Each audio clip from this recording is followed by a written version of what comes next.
गुजरात के वडोदरा में नकली जन्म प्रमाण पत्र का एक और मामला सामने आया है, जिसकी तहकीकात में पुलिस ने भी बेदरकारी दिखाई है। गुजरात के वडोदरा के मकरपुरा इलाके के वार्ड नंबर 19 में फर्जी जन्म प्रमाण पत्र मिलने का एक और मामला सामने आया है।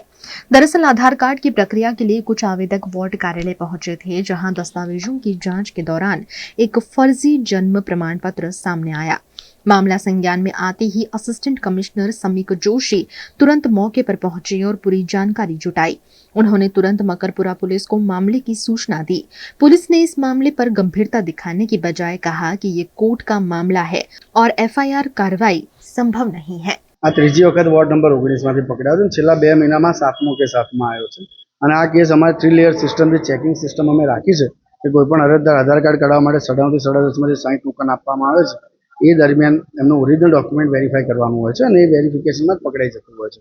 એટલે એ વેરિફિકેશન દરમિયાન પ્રાથમિક તબક્કે અમારા જો ઓપરેટર સ્નેહલબેન છે એમના દ્વારા ચેક કરવામાં આવ્યું અને એમને દેખતાની સાથે એમને ખ્યાલ આવી ગયો કે ભાઈ આ જમનાબાઈનું છે। જમનાબાઈ હોસ્પિટલ ક્યારે કોઈ પણ હોસ્પિટલ જન્મનો દાખલો બનાવી આપતું નથી। હવે જ્યારે સેકન્ડ લેયરની વાત આવે તો તાત્કાલિક ઓપરેટર દ્વારા અમારું વોટ્સઅપ ગ્રુપ છે એમાં મૂકવામાં આવ્યું। અમારા દ્વારા સેકન્ડ લેયર ચેકિંગ માટે બર્થ એન્ડ ડેથ ડિપાર્ટમેન્ટના હેડ છે હસમુખભાઈ એમની સાથે મોકલવામાં આવ્યું। એમણે પણ વેરીફાઈ કરીને ક્લેરિફાઈ કર્યું કે આ જન્મનો દાખલો ખોટો છે। અમે તાત્કાલિક અમારો ઓનરેબલ ડેપ્યુટી કમિશનર જે રાજપૂત સાહેબ છે એમનો સંપર્ક કર્યો। એમણે પણ કોઈ ફરિયાદ દાખલ કરી એટલે અમે 100 નંબર બોલાવી દીધું અને ત્યાં પોલીસ સ્ટેશનમાં અમે આવ્યા છીએ। મને એ જ આશ્ચર્ય થાય કે પોલીસ અંદર તપાસ જ કરી રહી છે, પણ તપાસ ક્યાં સુધી? જ્યાં સુધી અમે થાકી જઈએ, ફરિયાદો કરવાનું બંધ કરી દઈએ ત્યાં સુધી તો અમે થાકવાના નથી। ખોટું અમે ચલાવી નહીં લઈએ, કારણ કે દેશની સુરક્ષાનો સવાલ છે। હું અગાઉ પણ કહી ચૂક્યો હતો, અત્યારે મારા પરિવાર ઉપર ટેન્શન થઈ રહ્યું છે, કારણ કે જેટલી અમે ફરિયાદ દાખલ કરી એમાં અમારું નામ છે, અમારું કોન્ટેક્ટ નંબર છે, અમારું એડ્રેસ છે। શું અમારા પરિવારની ચિંતા અમારી ચિંતા કરવામાં પોલીસ તંત્રને કોઈ ફરજમાં નથી આવતું? પોલીસ તંત્રના 3 સ્લોગન જે છે ને, જે મેઇન જે કહેવાય છે, શું એ ટાઇટલ અમે નથી આવતા? મારો જન્મ થયો છે જે જગ્યાએ, તો મારી જોડે મારો જન્મનો દાખલો છે।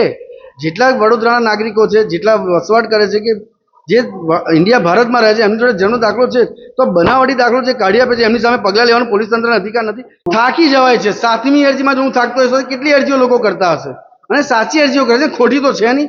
ફરિયાદ દાખલ કરીએ છીએ ને મારા નામ જોગ કરું છું। મને એવું કહેવામાં આવે છે કે તમારે તો કોર્ટમાં જવું પડશે વારંવાર, તમને અત્યારે મજા આવે છે, તમારે કોર્ટમાં જઈને બેસી રહેવું પડશે। તો કોર્ટમાં કોના માટે જઉં છું? દેશની સુરક્ષા માટે જઉં છું। મારા પગારમાં 1 રૂપિયાનો વધારો કે ઘટાડો થવાનો નથી। મારા દિવસોમાં જે કોર્ટમાં બેસી રહ્યો છે એ સમય સરકારનો બગડી રહ્યો છે।